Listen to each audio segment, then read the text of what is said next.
সালামুন আলাইকুম। নবী কি কোন কর্মের মাধ্যমে নবী হন বা রাসূল কি কোন কর্মের মাধ্যমে হন নাকি আল্লাহ প্রদত্ত প্রেরিত বা নবী কি নূর না মাটি? এটা আসলে কোরআন থেকে আমরা নেই। সূরা মায়েদার 15 নম্বর আয়াতে যদি দেখেন তাহলে স্পষ্ট বলা আছেন, হে কিতাবীগণ, তোমাদের এখানে একজন রাসূল এসেছেন। তো যেখানে রাসূল এসেছেন সেই রাসূল তো কোনো বয়সকালে সার্টিফিকেট দাতা নয়, বরং আল্লাহ রাসূল কিংবা নবী প্রেরণ করেন। এবং এই আয়াতের শেষে নবী কিংবা রাসূল যে নূর বা আলো কিংবা জ্যোতি সেটাও কিন্তু উল্লেখ আছেন। এবং রাসূলের সাথে যে কিতাব আছেন সেটাও এই আয়াতে উল্লেখ আছেন। তো মূলত আমাদের বাংলাদেশে সোশ্যাল মিডিয়াতে 40 বছর বয়সে তিনি নবী হয়েছেন এমন বক্তব্য এসেছেন এবং তার পক্ষে বিপক্ষে জনপ্রিয় ধরনের আলোচনা চলতেছেন।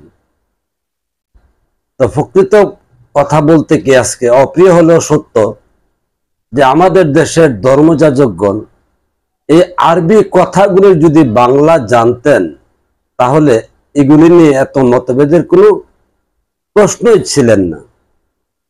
যেমন রাসূল শব্দটার অর্থ হলো বার্তাবাহক। পৃথিবীতে যে ব্যক্তিগণ আল্লাহর বার্তা বহন করে মানব জাতির কল্যাণে দিয়ে গেছেন তিনারা প্রত্যেকেই রাসূল। আর নবী শব্দের অর্থ হলো প্রবর্তক। তদ্রূপ যদি নবুয়ত কথাটার অর্থ যদি জানতেন তাহলে নবী এবং নবুয়ত এই কথাটা গুলিয়ে ফেলতেন না।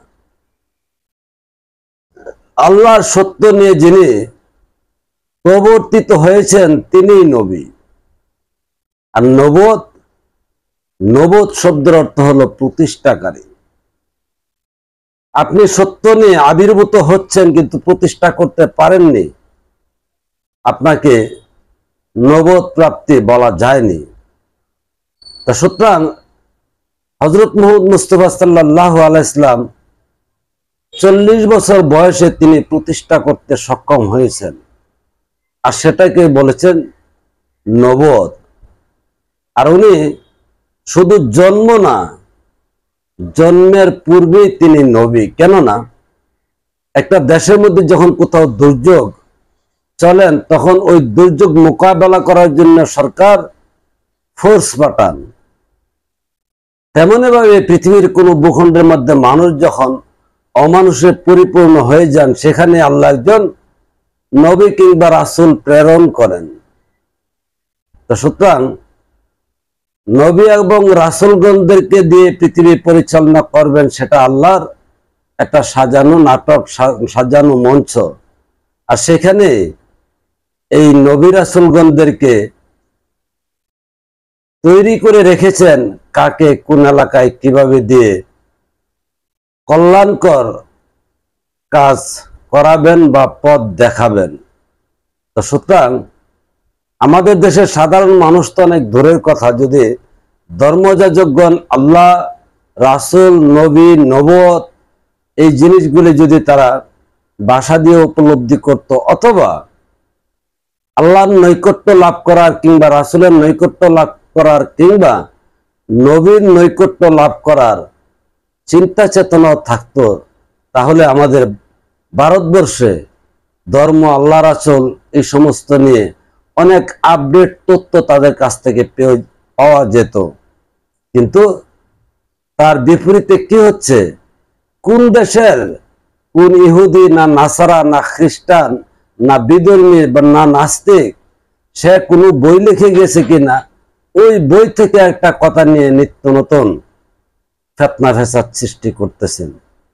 আপনারা ধর্মের জন্য, আল্লাহ রাসূলের জন্য এবং আল্লাহ রাসূলের ইবাদত বন্দেগীর জন্য যদি আপনারা কোনো দলিল বা ডকুমেন্ট চান শুধু একমাত্র কোরআন ব্যতীত ধর্মের জন্য আর কোনো বই গ্রহণযোগ্য নয়।